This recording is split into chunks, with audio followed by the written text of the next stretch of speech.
두 선비가 우국 총정의 심정으로 나란 일을 논하니 송강별곡.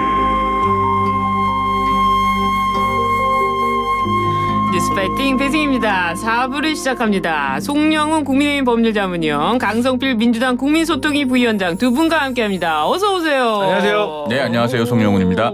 예. 오늘 어떤 질문을 먼저 할까? 이 질문을 저희가 순서를 정하고 있었는데 1번부터 하지 않겠습니다. 조국 혁신당 화장실 논란 어떻게 됐습니까? 네, 올게 왔군요. 네. 조국 혁신당 화장실은 국회의 님비 현상입니다. 그러니까 내 집 앞마당에는 혐오 시설 오면 안 된다. 하지만 화장실은 혐오 시설이 아니라 편의 시설이죠. 그러네요. 우리 삶의 가장 중요한 부분의 하나. 그 집에 이제 아내와 네. 자식 있는 아버지들은 화장실에 가서 혼자 생각하는 것을 매우 좋아한다고 하잖아요. 그러니까 조국 대표님도 가셔서 이런저런 생각하시면 좋을 것 같은데 네. 어쨌든 이런 모습이 썩 그리 좋아 보진 않았다. 한마디만 짧게 할게요. 네. 그 조국 대표가 이런 기회에 청소 노동자분들과 더 가깝게 지내고 자주 소통하겠다. 이랬으면 굉장히 대범하게 보였을 겁니다. 안타깝군요. 알겠습니다. 첫 소식, 자막 소식 들어가겠습니다. 정부와 여당이 종부세 폐지와 상속세 개편에 속도를 내고 있습니다. 이를 위해서는 거대 야당의 협조가 필요한데요. 민주당은 세수 확충 방안부터 내놓아야 한다. 근데 민주당에서요. 막 네. 13조 주자 막 하잖아요. 네. 거기 세수 방안은 어떻게 확보합니까? 세수 방안 확보할 방안은 너무 많죠. 많아요. 그러니까 예를 들어서 네. 증권 거래세가 있어요. 이게 네. 우리가 이제 주식 투자자를 하게 되면 거래를 할 때마다 돈을 내는 거잖아요. 네. 이게 실제적으로 개미 투자자들한테는 되게 좋은 겁니다. 근데 이걸 낮춰줬어요. 0.5%까지. 근데 이것은 금투세를 도입하는 걸 전제로 이걸 낮춰준 거거든요. 근데 금투세 같은 경우는 연 1조 5천억 세입이 있어요. 그리고 실제적으로 이게 연간 5천만 원 정도 이상 벌어야지 이게 세금을 내시는 분이 별로 없거든요. 그래서 이런 것들에 대한 것들은 깎아주면서 또 다른 것들은 또 이렇게 깎아주지 않는. 그러니까 쉽게 말해서 재정 건전성을 주장을 하시잖아요. 그러면 예를 들어서 내가 10,000원을 벌고 있으면 평소에 10,000원 벌고 나서 아껴 써야지 재정이 건전성이 유지가 되는 건데 10,000원 들어왔는데 10,000원을 다 써버리면서 아껴 쓴다라는 것은 앞뒤가 맞지 않는다는 거죠. 그래서 이런 부분은 조금 정부가 조금 세심하게 검토를 더 해봐야 되지 않겠나. 어떻습니까? 금투세 얘기하셨으니까 짧게만 얘기하면 길게 지금은요. 하셔도 금투세 매기면 개미들이 그냥 다 서학개미로 전향합니다. 89년에 대만이 그 금투세 도입하려다가 네. 주가지수가 한 40% 폭락했잖아요. 지금은 이렇게 글로벌 시장에서 대안이 있기 때문에 우리가 금투세를 매기고 싶다고 해서 주식시장을 그대로 유지하면서 매길 수 있는 게 아니에요. 그거 잠깐 말씀드리고요. 그 지금 상속세 개편 관련해서는요. 네. 저는 문재인 전 대통령의 꿈을 이뤄드리려면은 상속세 낮춰야 된다. 아, 이게 무슨 말이죠? 이게 뭐냐면요. 그 한 5년 전으로 시계를 돌려볼게요. 네. 문 전 대통령이 국무회의 할 때 뒤에 다시는 일본에게 지지 않습니다. 뭐 이런 거 기억나시죠? 아, 기억납니다. 그러면서 소부장 육성. 아. 일본에게 지지 않기 위해서 소부장 육성하겠다고 했어요. 네. 그 소재 부품 장비. 그런 걸 많이 하는 중견기업 중소기업들이 가업 상속할 때 상속세를 많이 내는 게 부담이 돼서 자꾸 사모펀드 뭐 투자자문사 이런 데 기업을 팔아요. 예. 제가 대표적인 사례 하나만 들어드리면은 예. 2013년에 우리나라 광분배기 분야 1위 업체인 우리로 광통신이라는 회사가 있어요. 아. 지금도 코스닥에 우리로라는 이름으로 상장이 돼 있는데요. 이 회사가 회장이 타계하면서 140억 원의 상속세가 부담이 돼서 투자자문사에 회사를 팝니다. 아. 이런 사례 되게 많아요. 그런 거 많죠. 예. 뭐 저기 손톱깎이 세계 1위 37, 뭐 콘돔 세계 1위 유니더스 굉장히 많아서 결국에는 그런 소부장 육성을 하고 싶으면은 우리가 중견기업, 중소기업의 가업 상속을 위해서 상속세를 좀 개편할 필요가 있다. 이런 말씀드립니다. 근데 아까 전에 금투세 얘기하셨었는데요. 금투세 그런 다른 나라에서 그런 사례가 있어요. 그런데 그런 것을 그럼 정체적으로 고려를 해가지고 예. 결정을 했었어야지. 다시 말씀드리지만 증권거래세 인하는 금투세 도입을 전제로 한 거라니까요. 결정을 한 거예요. 그러면 말씀하셨던 송 변호사님이 말씀하셨던 그 사례를 적용을 해서 결정을 그렇게 안 했어야죠. 그렇게 더 잘못됐다고 말하는 것이고요. 그다음에 상속세 같은 경우는요. 0.27%의 국민이 내는 거예요. 그러니까 이게 초재벌이라든가 초고액 자산가들한테 해당되는 거지 나머지 서민을 위한 우리나라 전체 국민들의 세부담을 완화시켜주기 위한다는 그 말은 조금 앞뒤가 맞지 않다. 그냥 차라리 따로따로 얘기를 하셔야지 중산층과 서민의 세부담을 낮춰주기 위해서 상속세를 완화하자는 말은 조금 앞뒤가 맞지 않는다는 점을 말씀드립니다. 아니 중산층 서민을 세부담을 완화하기 위해서 상속세를 낮추자는 게 아니고요. 그건 종부세 문제고 자 상속세는 부자들에게 많은 세금을 물린다라고 하면 감정적으로 통쾌한 측면이 있어요. 근데 아까 제가 말씀드렸듯이 상속세 부담 때문에 기업을 찾고 사모펀드에 팔면은요. 사모펀드는 단기간에 이익을 뽑아먹는데 급급합니다. 그러면은요. 고용을 줄이고 회사를 쥐어짜요. 우리 중산층 서민의 일자리가 없어집니다. 결국 그렇게 경제에 미치는 종합적인 영향 때문에 상속세를 개편해야 된다고 말씀을 드리는 것이죠. 네, 여기까지 듣고요. 다음은 뭐로 갈까요? 자, 섞어보겠습니다. 네, 3번으로 안 가고 4번으로 가겠습니다. 이재명 대표의 애완견 발언. 언론을 향해 가지고 검찰의 애완견이냐 일파만파 커지고 있습니다. 여기에 양문석 의원 애완견 내가 키우고 있는데 그것도 아깝다. 뭐 노종면 의원 같은 경우에는 받아쓰고는 뭐 하는 거냐. 뭐 이렇게 얘기해서 논란에 기름을 부었습니다. 어떻게 보셨습니까? 자, 누구부터 할까요?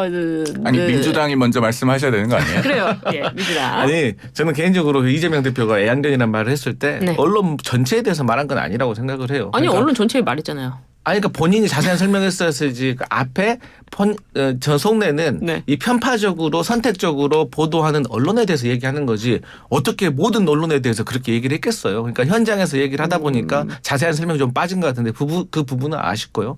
뭐 노종면 의원이나 뭐 그 양문석 의원 이분들이야 뭐 본인의 개인적인 생각인 거지 저는 민주당 전체의 생각이라 안 하고 당장 저만 해도 거기에 대해서 동의하지 않거든요.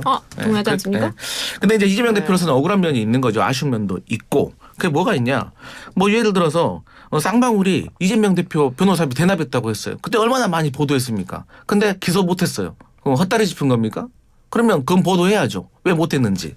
그리고 김성태 그 씨의 네. 주장이 이제 이화영 1심 재판에서 재판부가 김성태 씨한테 더 신뢰한 거 아니겠어요? 그러면 김성태 씨의 진술에 신뢰가 당겼다는 것은 안부수라는 사람이 그 김성태 씨의 주장에 더 신뢰성을 더해준 거 아니에요? 근데 안부수 씨가 쌍방울로부터 안부수 씨의 딸이죠. 딸이 쌍방울로부터 오피스텔을 제공받은 정황이 있는 전후에 안부수 씨의 진술이 변화가 됐어요. 여기에 대해서는 왜 보도를 하지 않는 거죠? 되게 중요한 문제거든요. 그리고 또 이 안부수 씨 딸에게 그 쌍방울 이모니 오피스텔을 직접 얻어줬어요. 어느 지역에 필요하냐, 방이 몇 개 필요하냐. 그런데 이분이요. 실제로 수원지검에 그 조사받으러 가보니까 쌍방울과 관련된 사람들이 다 같이 한 방이나 막 여기저기 모여 있다는 거예요. 그래서 진술 세미나라는 얘기가 나온 거거든요. 근데 우리 송 변호사님도 잘 아시겠지만 피의자들 그렇게 다 공범들 모아놔도 됩니까? 아니잖아요. 아니 지금 말씀하신 것들 다 팩트 체크가 된 건가요? 아니, 그러니까 정황이 있다고요. 그러니까 이런 것들에 대해서 언론이 보도를 해서 논란이 되면은 이것이 또 실제 수사로 이어지는 거예요. 그러니까 술자리 의혹도 마찬가지인 거예요. 이러한 것들이 있기 때문에 술자리 의혹도 정말 있었을 수 있겠구나라고 의심이 가는데 여기에 대해서 이재명 대표가 느꼈을 때는 충분히 보도가 되지 않는다라고 느끼기 때문에 이런 서운한 마음을 가진 것 같다라고 제가 말씀드립니다. 애완견 발언에서 시작해서 논점이 많이 옮겨간 것 같은데 아니, 다시 원점으로 애완견이라고 돌아와서 말하는 좀 그 속내가 이러한 것 때문에 애완견이라고까지 예, 말했다는 알겠습니다. 거예요. 예. 아니 그렇다고 해서 네. 우리 언론을 두고 검찰의 애완견이라고 표현하는 것이 적절한 표현입니까? 이거는 망언이죠. 그리고 민주당 대표는 지금 언론을 두고 검찰의 애완견이라고 하고 민주당 이해식 수석대변인은 뭐 언론학 용어로 항변한 거다 이렇게 실드를 쳐요. 그러면 이건 민주당의 공식 입장인 거예요. 우리 언론을 두고 검찰의 애완견이다. 근데 언론이 검찰 입장을 받았었습니까?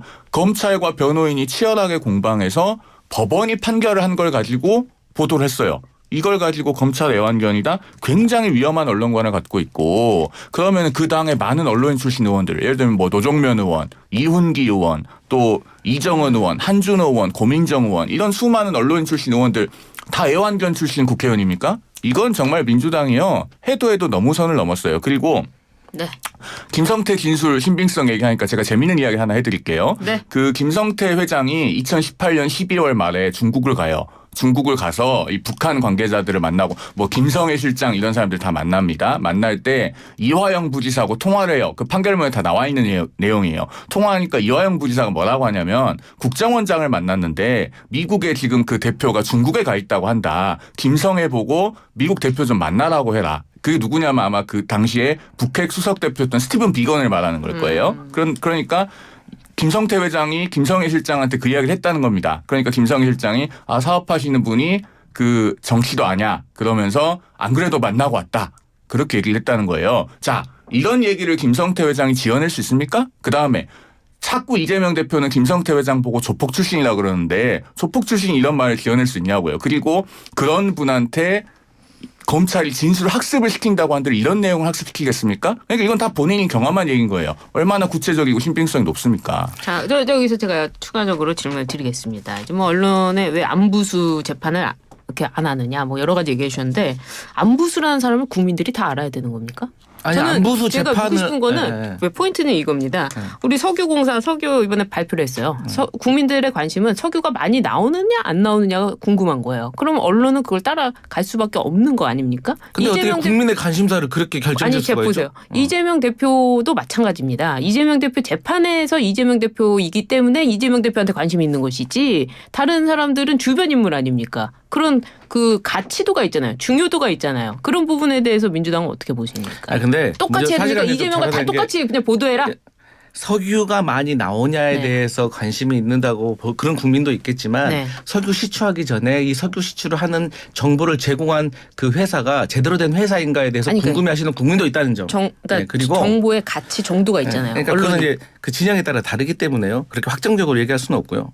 그다음에 그 이재명 대표의 재판이니까 관심이 있다. 당연히 맞죠. 그런데 이재명 대표의 그 재판에 이화영 전 부지사의 재판이 영향을 주잖아요. 그리고 여러 가지 정황들이 그러니까 일단 민주당에서 검찰의 수사라든지 여러 가지 정황에 대해서 불만이 있는 건 있지만 사실 사법부에 대한 불만도 있는 분도 있지만 다 그렇지는 않아요. 네. 하지만 예를 들어서 큰 틀에서 봤을 때 조금 의아스러운 면이 있다는 거죠. 예를 들어서 제가 아까 말씀을 드렸지만 김성태의 주장이 쉽게 말해서 재판부에서 더 신뢰감이 있게 받아들였기 때문에 이화영 씨가 유죄를 받은 거잖아요. 그러면 김성태라는 사람에 대해서 의아한 면이 있는데 예를 들어서 이분이 41억이라는 돈을 얼굴도 한 번도 안 본 사람한테 그렇게 대납할 수 있습니까? 그러면서 증거 하나도 안 남겨놔요? 그건 저는 상식적으로 이해가 가지 않아요. 근데 이분이 또 그 방북 비용을 대준다고 해서 뭐 북한 사람을 만났을 때도 뭐 500만 불 내라고 하니까 내가 호구냐라고 말했던 사람이에요. 아니, 기자들을 상대로 애완게 발언.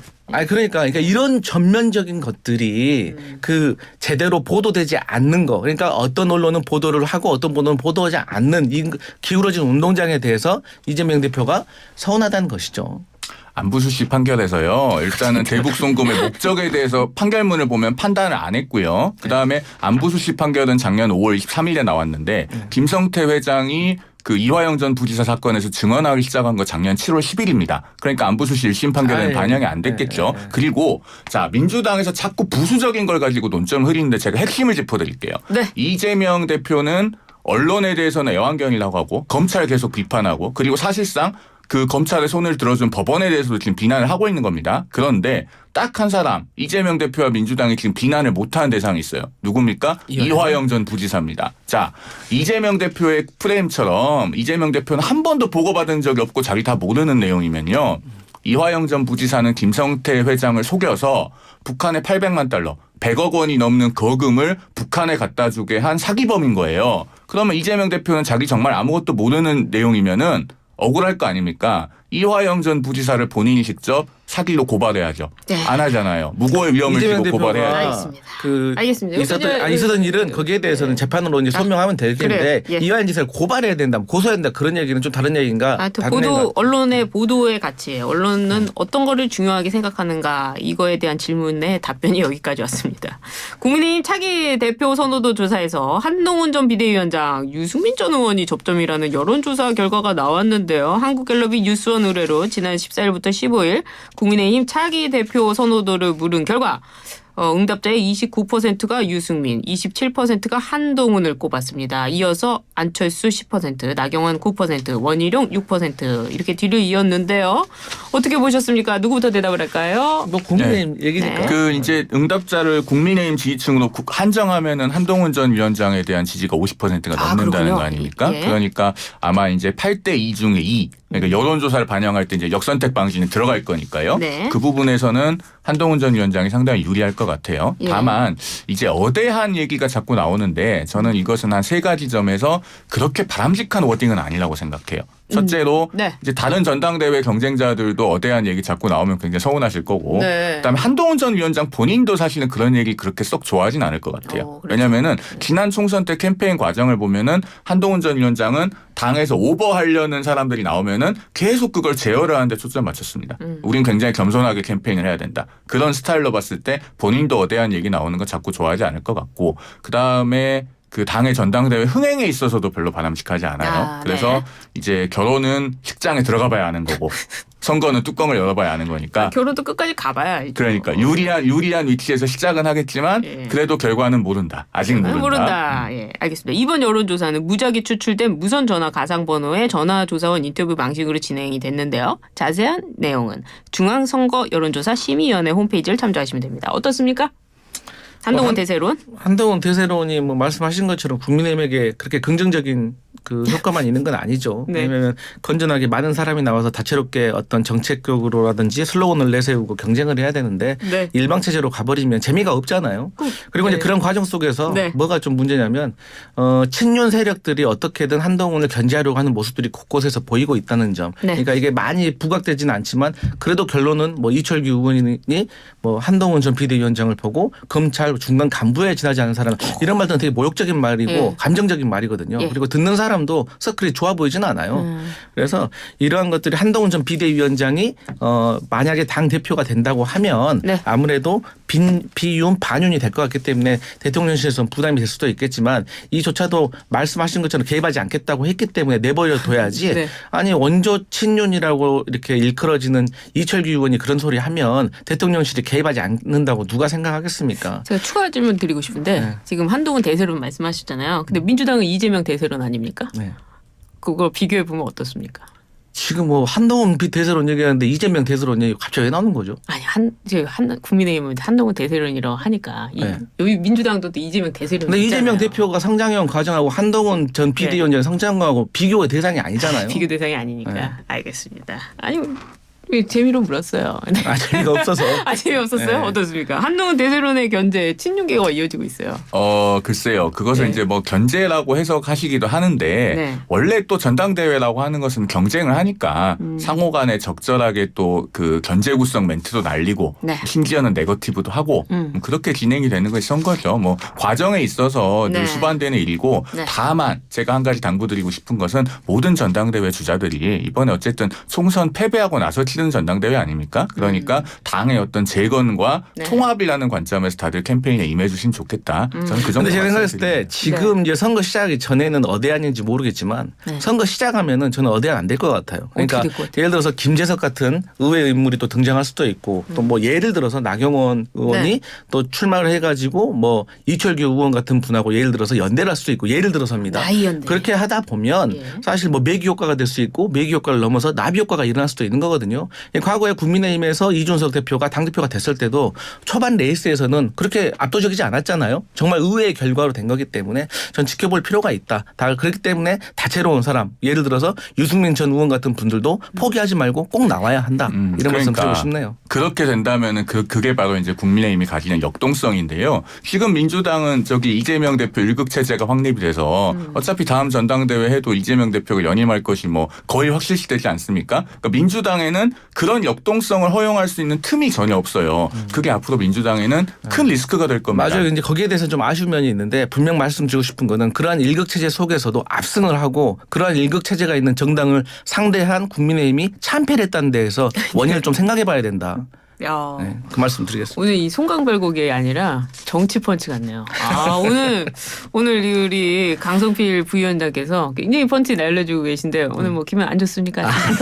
아니 저희 기분 좋게 아니 시작했는데. 저희 재밌게 하고 있습니다. 재밌게 하고 있습니까? 예, 알겠습니다. 어떤 질문으로 가볼까요? 당권 주자로 거론됐던 안철수 의원은 불출마를 선언했습니다. 어떤 이유일까요?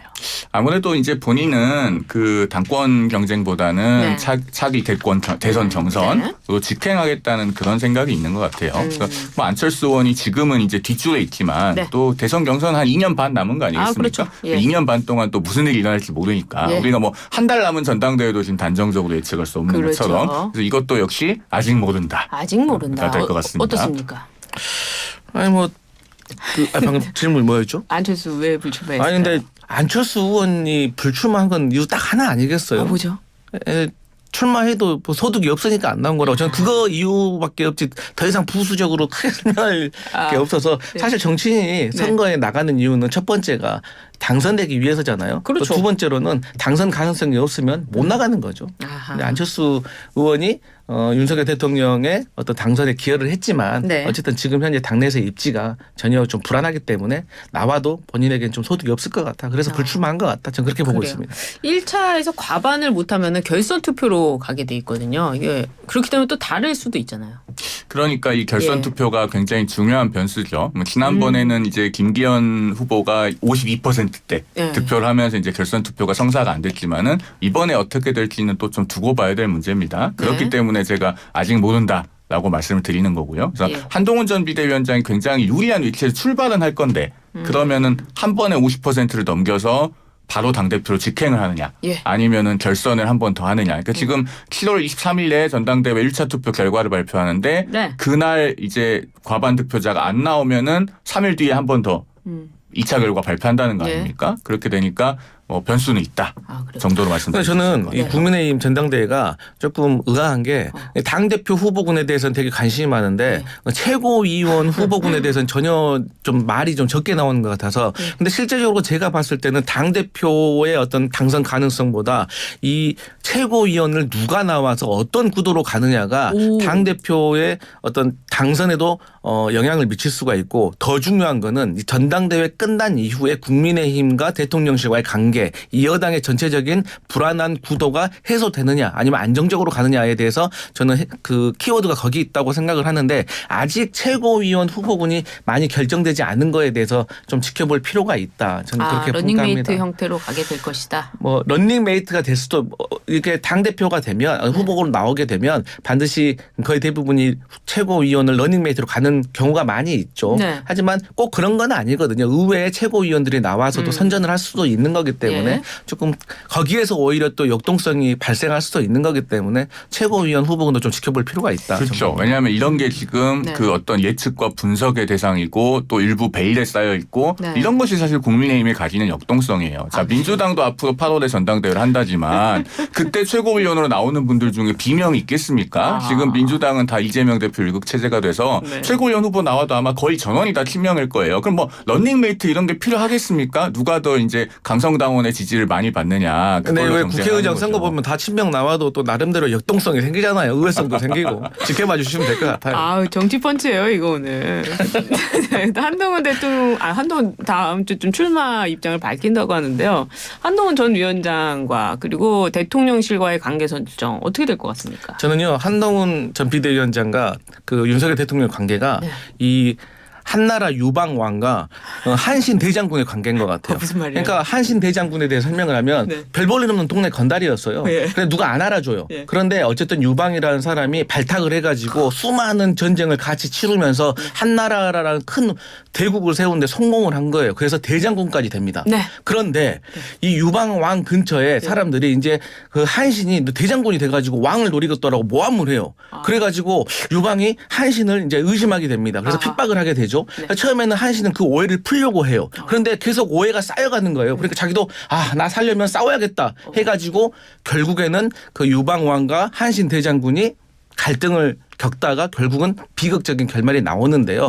저는 마치 뭐 그건 읽어보시면 알 건데 마치 윤석열 대통령이 발탁을 해가지고 네. 법무부 장관에서 비대위원장까지 시켰는데 그 이후에 어떤 갈등 등이 생기고 또 주변에서도 그 한동훈 비대위원장을 막 공격을 하잖아요. 맞아요. 그렇기 때문에 한동훈 비대위원장은 공적인 관계로 유지를 하려고 하는데 이게 계속해서 갈등이 깊어지면 앞으로 어떤 결말이 생길지 모른다. 이런 생각이 듭니다. 시간이 얼마 안 남은 것 같아서 제가 좀 짧게 네. 말씀을 드리면 감사합니다. 대검 반부패 부장 출신이 동네 건당은 아니잖아요. 그런 아니, 점에서 소설이 적절한 100% 비유는 싱크로율이 아닌 것 맞는 거 같은데. 아니에요? 근데 이철규 의원도 뭐라고 그런데 했어요? 제가 나머지 부분의 비유는 제 얘기가 아니에요. 제가 나머지 부분의 비유는 굉장히 동의를 해요. 왜냐하면은 지금 그 비유대로면 윤석열 대통령이 유방이고 그 앞에 있었던 진나라는 문재인 정부고 그다음에 유방이 꺾고 그 무너뜨린 상대는 항우잖아요. 그러면은 저기 이재명 대표가 항우라는 얘기인데 저는 그 비유는 나머지 다 동의합니다. 알겠습니다. 어쨌든 방점은 이 유방과 한신 대장군의 갈등에 있다는 점. 유후. 예, 오늘 뉴스 파이팅 패싱입니다. 오늘은 송강별곡이었어요. 정치 펀치가 아니었는데 두 분이 정말 열심히 펀치를 날려주셨습니다. 송영훈 국민의힘 법률자문위원, 강성필 민주당 국민소통위 부위원장 두 분 함께했습니다. 감사합니다. 감사합니다. 고맙습니다.